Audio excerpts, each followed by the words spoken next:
గత ఎన్నికల్లో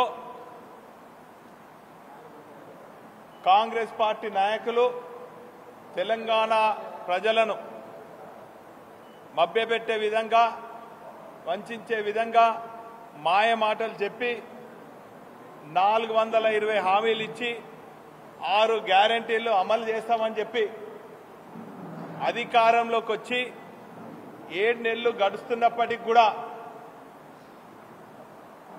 ఏ ఒక్క హామీ కూడా పూర్తి స్థాయిలో నెరవేర్చక ప్రజలను ఇబ్బందికి గురి చేస్తూ తమ పార్టీ అధికారంలోకి వచ్చేదానికి నిరుద్యోగ యువకులను రెచ్చగొట్టి మెగా డిఎస్సి అని జాబ్ క్యాలెండర్ అని అనేక రకాలుగా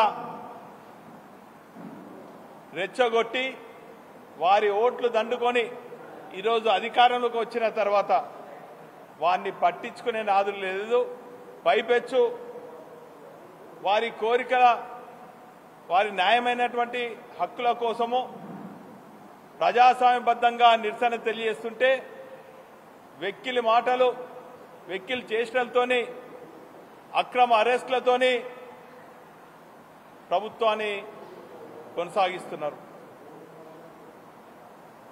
నిన్న రాత్రి కూడా మా పార్టీ అనుబంధంగా ఉన్నటువంటి విద్యార్థి నాయకులను ఈ నగరంలో అనేక పోలీస్ స్టేషన్లలో నిర్బంధించి అక్రమంగా అకారణంగా అరెస్ట్ చేసి కేసులు బనాయించే ప్రయత్నం చేస్తున్నారు. మేము పై అధికారులకు కూడా ఈ అక్రమ అరెస్టుల గురించి కూడా విన్నవించుకోవడం జరిగింది. వారు సానుకూలంగా స్పందించారు. ఈ తీరుగా ఏ ఒక్క వర్గానికి కూడా న్యాయం చేయలేదు. ప్రత్యేకించి చెప్పాలంటే సమైక్య రాష్ట్రంలో వ్యవసాయం దండుగా అనుకున్నటువంటి రోజుల నుంచి తెలంగాణ రాష్ట్రం ఏర్పడిన తర్వాత ఒక రైతే ముఖ్యమంత్రి అయి వ్యవసాయాన్ని పండుగగా చేసి రైతాంగానికి కావాల్సినటువంటి 24 గంటల ఉచిత కరెంటుతో పాటు రైతు బంధు రైతు బీమా సకాలంలో ఎరువులు నాణ్యతతో కూడినటువంటి విత్తనాలు వారికి కావాల్సినటువంటి సాగునీరు తాగునీరు అందిస్తూ అనేక ప్రాజెక్టులు నిర్మాణం చేస్తాయి. ఈరోజు ఈ ప్రభుత్వం గత ప్రభుత్వం చేసిన అనేక మేలు చేసే పథకాలను సాఫీగా అమలు చేయకుండా ఈరోజు ప్రతీకార చర్యలకు పూనుకుంటున్నటువంటి విషయం మీ అందరికి కూడా తెలుసు. గత 7 నెలల నుంచి చూస్తే ప్రపంచమే అబ్బురుపోయే విధంగా కాళేశ్వరం ప్రాజెక్టు మీద అవినీతి జరిగిందని చెప్పి కొన్ని రోజులు కమిషన్లు, కరెంటు కొనుగోలు చేసి దాని మీద కమిషన్లు తీసుకున్నారని చెప్పి కమిషన్లు ఏర్పాటు చేయటం, టెలిఫోన్ ట్యాపింగ్ అనటం, ఈ తీరుగా 2 నెలలకు ఒక కార్యక్రమం తీసుకొని ప్రజల దృష్టిని మళ్లించేదానికి అనేక అక్రమ కార్యక్రమాలకు తెరలేపినటువంటి కాంగ్రెస్ ప్రభుత్వాన్ని యావత్ తెలంగాణ ప్రజలు సహించలేని పరిస్థితుల్లో ఉన్నారు. ఈరోజు చూసినట్టయితే గత ప్రభుత్వం అమలు చేసినటువంటి రైతు బంధును బంద్ చేసిండ్రు, రైతు బీమాను బంద్ చేసిండ్రు, సాగునీరు బంద్ అయింది, దళిత బంధు బంద్ అయింది, మైనార్టీ బంధు బంద్ అయింది, బీసీ బంధు బంద్ అయింది. ఇక అన్ని బంద్ అయ్యే పరిస్థితి ఉన్నది. కాంగ్రెస్ ఆఫీసులు కూడా బంద్ అయ్యే పరిస్థితి ఉన్నది. ఈరోజు ప్రజల పక్షాన పోరాడే బీఆర్ఎస్ పార్టీ పైన అనేక ఆరోపణలు చేస్తూ ప్రజలకు సమస్యలను పరిష్కరించడానికి వేదిక అయినటువంటి బీఆర్ఎస్ పార్టీ కార్యాలయాలపైన కూడా అనేక ఆరోపణలు చేసి పార్టీ కార్యాలయాలు కూడా లేకుండా చేసి కార్యకర్తలను అక్రమ కేసులు బనాయించి అవినీతి ఆరోపణలు మా నాయకులపైన చేసి ఈరోజు నిర్బంధం విధిస్తున్నటువంటి కాంగ్రెస్ ప్రభుత్వానికి సరైన సమయంలో సరైన రీతిలో ప్రజలు బుద్ధి చెప్తారని కూడా మేము ఈ సందర్భంగా తెలియజేస్తున్నాం. నిన్న మొన్న రాష్ట్రంలో మీరిచ్చినటువంటి మేనిఫెస్టోలో Kamareddy declaration, Kamareddy BC declaration అని చెప్పి కులగణన బీసీ కమిషన్ నివేదిక ఆధారంగా అధికారంలోకి వచ్చినటువంటి 6 నెలల లోపే బీసీ రిజర్వేషన్లు పెంచుతామని చెప్పారు. ఆ బీసీ కులగణన కూడా చేయకుండా కాలయాపన చేస్తున్నారు. ఈరోజు స్థానిక సంస్థలలో మరి రిజర్వేషన్లు కూడా గతంలో 23% ఉంటే 42%కు పెంచుతామని చెప్పారు. మరి దాని ఊసు కూడా ఎత్తుతలేరు. అందుకే ఈరోజు రాష్ట్ర వ్యాప్తంగా అనేక బీసీ కులాలు ఈ బీసీ రిజర్వేషన్ల కోసము సదస్సులు సమావేశాలు కూడా నిర్వహించి మీకు మద్దతు తెలిపినటువంటి కొన్ని సంఘాలు కూడా నిరసన తెలుపుతున్నటువంటి విషయాన్ని మీరు గుర్తుంచుకోవాలి.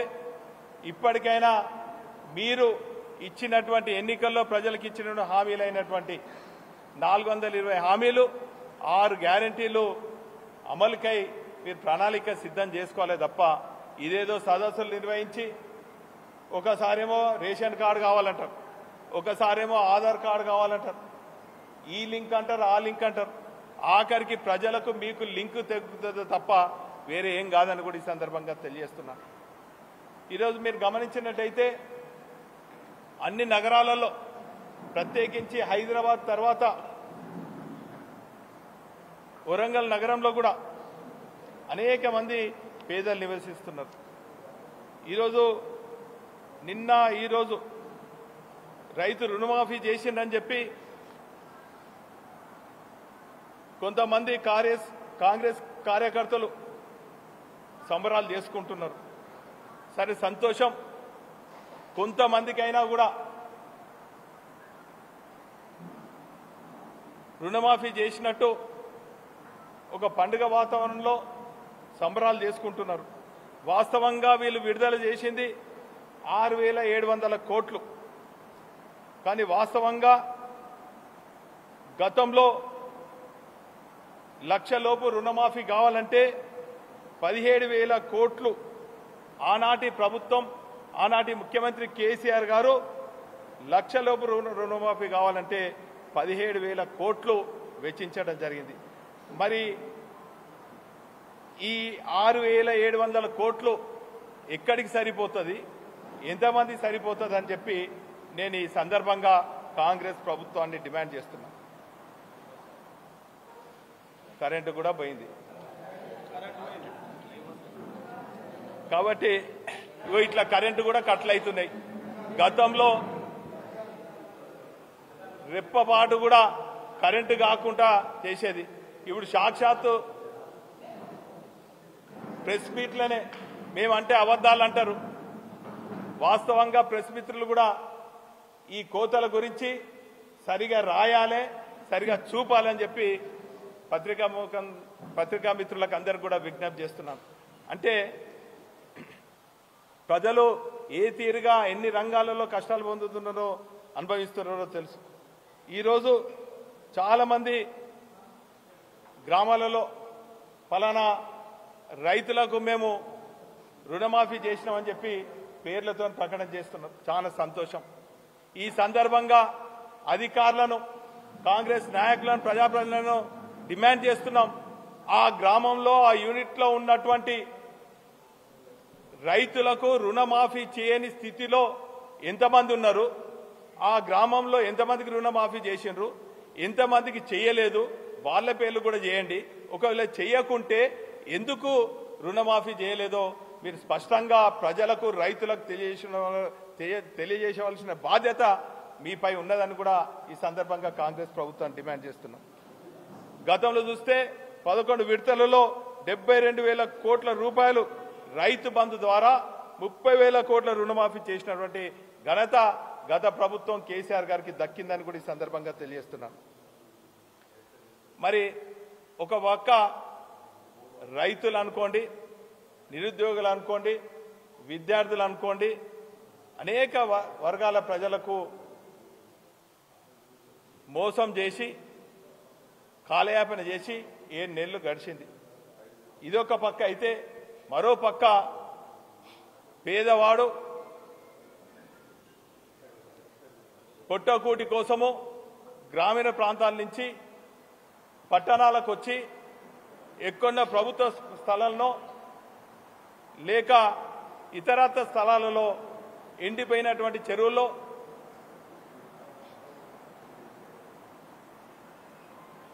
పొట్టకూటి కోసం కూలి చేసుకుంటూ కిరాయిలు కట్టలేని స్థలాలు కొనుక్కోలేని నిరుపేదలు అక్కడక్కడక్కడ గుడిసెలు వేసుకున్నారు.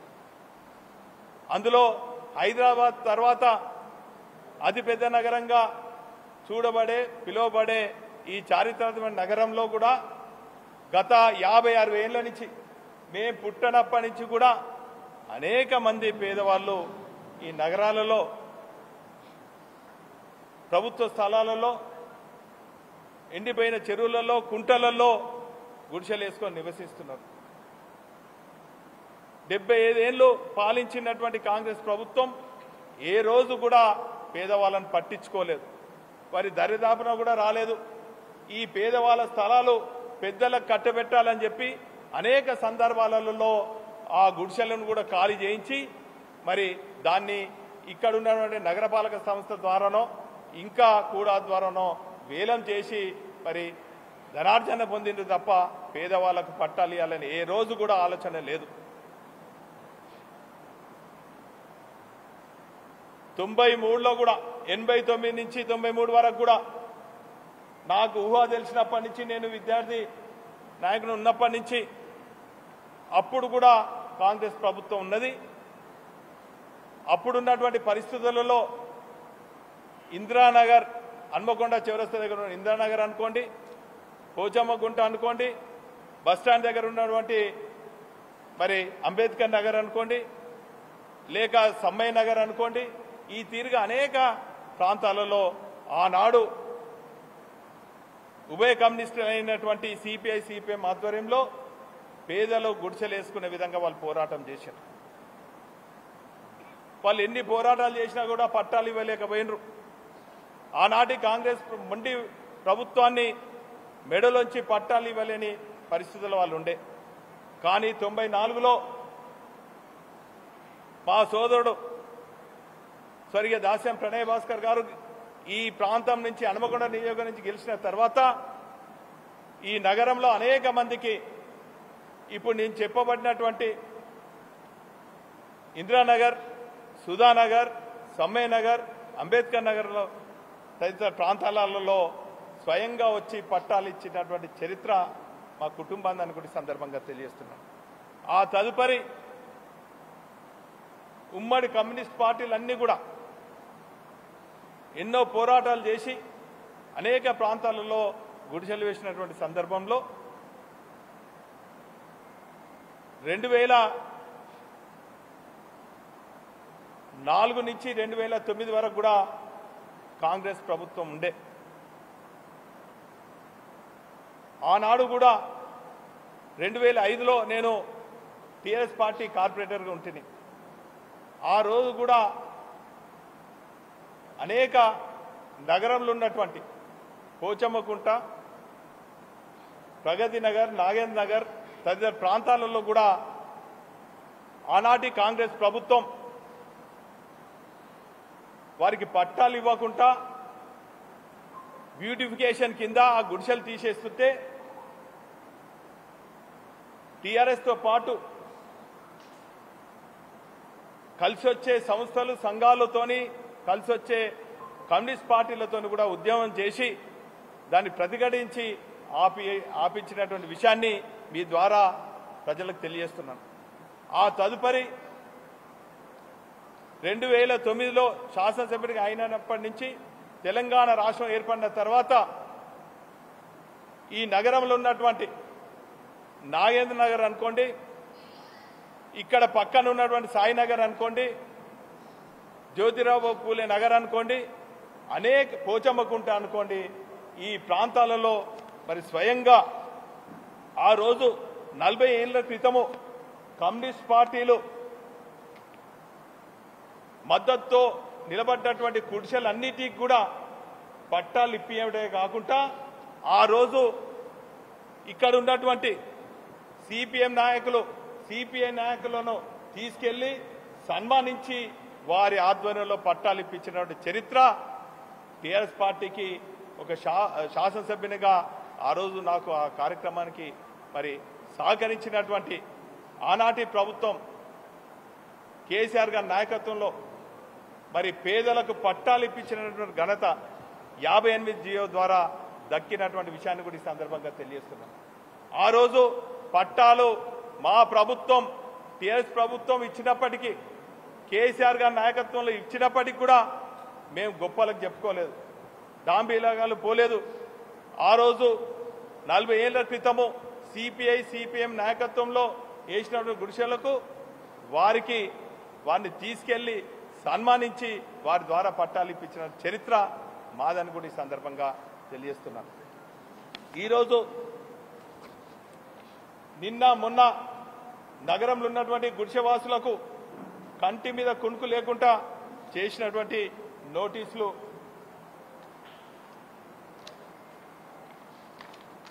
ఈ కార్పొరేషన్ పంపించడం జరిగింది. వాళ్ళందరికీ కూడా వేలాది మంది గుడిసెవాసులకు కంటి మీద కునుకు లేకుండా ఆందోళన చెందుతున్నారు.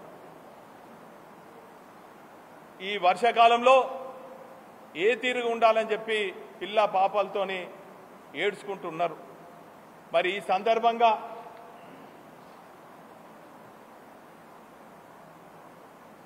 స్థానిక శాసనసభ్యులు సోదరులు రాజేందర్ రెడ్డి గారిని డిమాండ్ చేస్తున్నాం.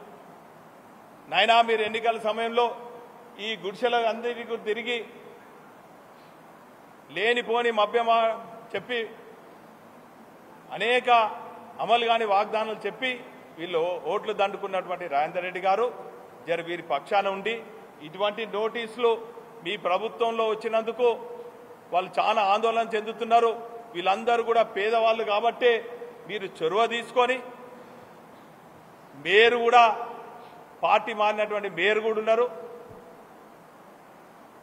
మీ వంచన చేయనటువంటి మేయర్ గారు ఉన్నారు, ప్రభుత్వం మీది, మీకు ముఖ్యమంత్రి గారు కూడా చాలా సన్నిహితులు కాబట్టి ఆందోళన చెందుతున్నటువంటి గుడిసెవాసులకు అండగా ఉండవలసిందిగా నేను స్థానిక ఒక పౌరునిగా పేదల పక్షాన ఏ పదవి ఉన్నా లేకున్నా పోరాడే వ్యక్తిగా గులాబీ సైనికునిగా టీఆర్ఎస్ పార్టీ మాజీ శాసనసభ్యునిగా రాజేందర్ రెడ్డి గారిని విజ్ఞప్తి చేస్తున్నా. మరి ఈ సందర్భంగా వాళ్ళు ఆందోళన చెంది మీ దగ్గరికి వస్తే వారికి ధైర్యం చెప్పేది పోయి వారికి అండగా ఉండేది పోయి ఇది నోటీస్ ఎవరో ఇచ్చిండ్రు, ఇది అట్లయితుంది ఇట్లయితుంది అంటే ఈ నోటీస్ ఇచ్చింది సరే అనేక మార్గాలు ఉంటాయి.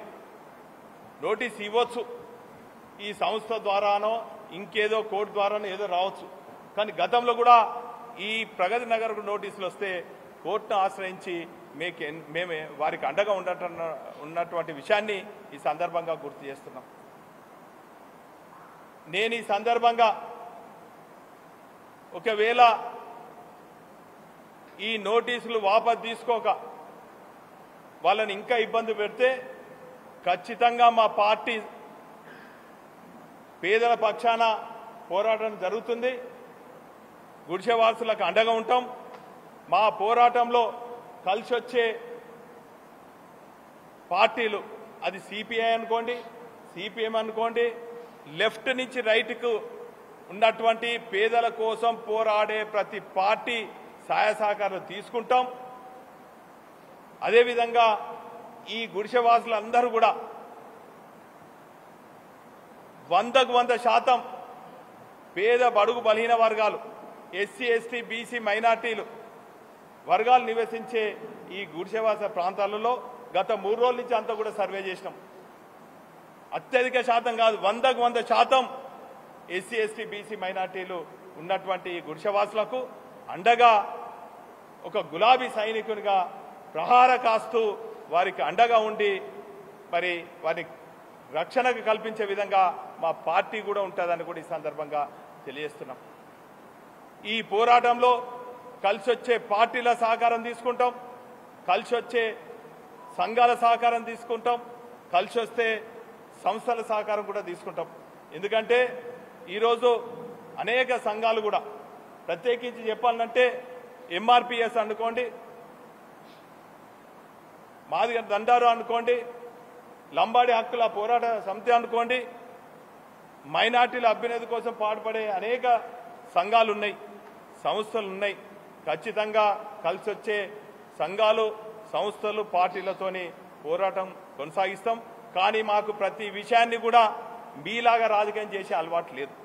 మీకు ఇంకా సమయం ఇస్తున్నాం. ఇప్పటికే 4 రోజులు అయింది. ఇంకొక వారం తీసుకుంటారా, 10 రోజులు తీసుకుంటారా? ప్రభుత్వం మీ చేతులు ఉన్నది, కార్పొరేషన్ మీ చేతులు ఉన్నది. నువ్వు వీళ్ళ ఓట్లు దండుకున్నటువంటి రాజేందర్ రెడ్డి గారు దయచేసి వీరి పక్షాన నిలబడాలి తప్ప ఏం కాదు పో, వచ్చినా కూడా ఒక జేసీబీ వస్తుంది, కొంచెం ఇంత గోడ కొడుతుంది, దానికి అదేరే పడకండి. మా అంటే సర్వే చేస్తామని ఆర్డీఓతో ఫోన్ చేస్తుడు, ఆర్డీఓ వచ్చి ఇక్కడ 2 లైన్లు పోతాయి అని చెప్పి రకరకాలుగా మరి మీ మాటలతోని వాళ్ళు ఆందోళన చెందుతున్నారు. కాబట్టి అటువంటి పేదవాళ్ళను హక్కున చేర్చుకొని అండగా ఉండవలసినటువంటి బాధ్యత ఒక ప్రజాప్రతినిధి పైన ఉన్నది. గతంలో నేను ఇటువంటి వారికి అనేక మందికి పట్టాలు ఇప్పించి వారికి అండగా ఉండి, ఏ అధికారి కూడా, నేను 15 ఏళ్ళు శాసనసభ్యునిగా ఉన్నా, నా కాలంలో ఏ గుడిసెవాసు దగ్గరికి కూడా ఏ ఒక్క అధికారి పోకుండా కూడా చేసినటువంటి ఘనత మా పార్టీది, నాదని కూడా ఈ సందర్భంగా తెలియజేస్తున్నా. నోటీసులు వస్తాయి, ఇచ్చే ముందే నోటీసు పోకుండా అధికారులకు చెప్పవలసినటువంటి బాధ్యత ఒక ప్రజాప్రతినిధిని కూడా ఈ సందర్భంగా తెలియజేస్తున్నా.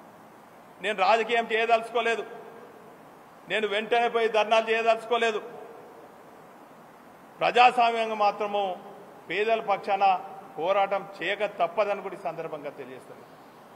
మీరు చేసినటువంటి అక్రమాలు రాబోయే రోజుల్లో ప్రజలే తెలుస్తారని కూడా ఈ సందర్భంగా తెలియజేస్తున్నాను. మీలాగా మేము వెకిలి మాటలు, వెకిలి చేష్టలు మాట్లాడడం దర్చుకోలేదు. మీకన్నా ఎక్కువ మాట్లాడగలుగుతాం, మీకన్నా ఎక్కువ ఇంకా అన్నిటి కూడా చేయగలుగుతాం. కానీ ప్రజాస్వామ్యంలో శాంతియుతంగా గాంధీ మార్గంలో తెలంగాణ సాధించినటువంటి ఒక తెలంగాణ బిడ్డగా ప్రజాస్వామ్యాన్ని కాపాడే ఒక వ్యక్తిగా, ప్రజాస్వామ్యం పైన విలువలు ఉండేటువంటి ఒక వ్యక్తిగా, గతంలో ప్రజాప్రతినిధిగా ఉన్నటువంటి వ్యక్తిగా నీలాగా వెకిలి మాటలు, వెకిలి చేష్టలు మాట్లాడదలుచుకోలే అని కూడా ఈ సందర్భంగా రాజేందర్ రెడ్డి గారికి విజ్ఞప్తి చేస్తున్నాను. దయచేసి పేదల పక్షాన ఉండు, పేదల మద్దతు తీసుకో, పేదల మెప్పు పొందు, అప్పుడే నువ్వు కలకాలం ఉంటాం. లేకుంటే మాత్రం పేదల ఆగ్రహానికి గురికాక తప్పదని కూడా ఈ సందర్భంగా హెచ్చరిస్తాం. అదేవిధంగా గతంలో మా ప్రభుత్వం 58 జీవో తీసుకొచ్చింది, దాని ద్వారా మరి పట్టాలు ఇప్పించగలిగినాం. మీరు అదే జీవో ఇంప్లిమెంట్ చేసి పేదలకు పట్టాలు ఇప్పించే ప్రయత్నం చేయండి. కాబట్టి ఈ సందర్భంగా ఏ ఒక్క గుడిసె వాసులు కూడా అదేరే పడొద్దు. మీకు ఈ గులాబీ జెండా అండగా ఉంటుంది, కలిసి వచ్చే జెండాలు కూడా మీకు అండగా ఉంటాయని కూడా ఈ సందర్భంగా తెలియజేసుకుంటూ, ప్రత్యేకించి చెప్పాలంటే ఇంకా మా కమ్యూనిస్ట్ సోదరులను విజ్ఞప్తి చేస్తున్నాం. ఆ రోజు కూడా కీర్తిశేషులు భగవంత్ దాస్ గారు, కాళిదాస్ గారు, సిపిఎం నాయకులు రాములు గారు, నాగయ్య గారు ఆధ్వర్యంలో మరి కమ్యూనిస్టులు పోరాటం చేసినప్పుడు వారికి అండగా గుండా మేము, మా కుటుంబం వారికి అండగా ఉన్నాం. మరి ఆ సందర్భంగా గుర్తు చేస్తున్నా, ఇప్పటికి కూడా కమ్యూనిస్ట్ నాయకులు మద్దతుతో గెలిచినటువంటి రాజేందర్ రెడ్డి గారు మీ పక్షాన ఉంటాడో, పేదల పక్షాన ఉంటాడో, అధికార పక్షాన నాయకులతో ఉంటాడో తెలుసుకోవాల్సిందిగా విజ్ఞప్తి చేస్తూ, మరి ఇంకా అనేక విషయాలు ఉన్నాయి, అవి దశల వారీగా కూడా మేము వివరిస్తాం. ఇప్పుడు ఉదాహరణకు చెప్పాలంటే మా కార్పొరేటర్ అశోక్ గారు ఉన్నారు. మేము గత 7 నెలల నుంచి గతంలో మేము తెచ్చినటువంటి నిధులకే మీరు తిరిగి కొబ్బరికాయలు కొడుతున్నారు. ఈ 7 నెలల కాలంలో ఒక పైసా కూడా తీసుకురాలేదు. అటువంటి నిస్సాయిస్థితిలో మీరున్నారు. అయినప్పటికీ కూడా ఇంకా మీకు సమయం ఇస్తాము. ఈ నగరాభివృద్ధి కోసము మా సూచనలు కావాలంటే ఖచ్చితంగా మా సహాయ సహకారాలు ఇస్తాము, మా సూచనలు ఇస్తాం. ఎందుకంటే గతంలో కూడా నేను శాసనసభ్యులు ఉన్నప్పుడు గతంలో ఉన్నటువంటి శాసనసభ్యులైనటువంటి మేయర్లు అయినటువంటి మా రాజేశ్వరరావు గారు కానీ స్వర్ణ గారు కానీ వారు ఇచ్చినటువంటి సూచనలు కూడా మేము తీసుకోవడం జరిగింది. కాబట్టి మా సలహాలు సూచనలు ఈ నగరాభివృద్ధి కోసం పేద ప్రజల హక్కుల కోసం ఏమైనా కావాలన్నా కూడా మరి శాంతియుతంగా ఇస్తామన్నటువంటి విషయాన్ని ఈ సందర్భంగా తెలియజేసుకుంటూ అనేక మా డివిజన్లలో అనేక మంది అనధికారికంగా కాంగ్రెస్ పార్టీ చెప్పి జులుం చేస్తున్నారు. అందులో ఉదాహరణకు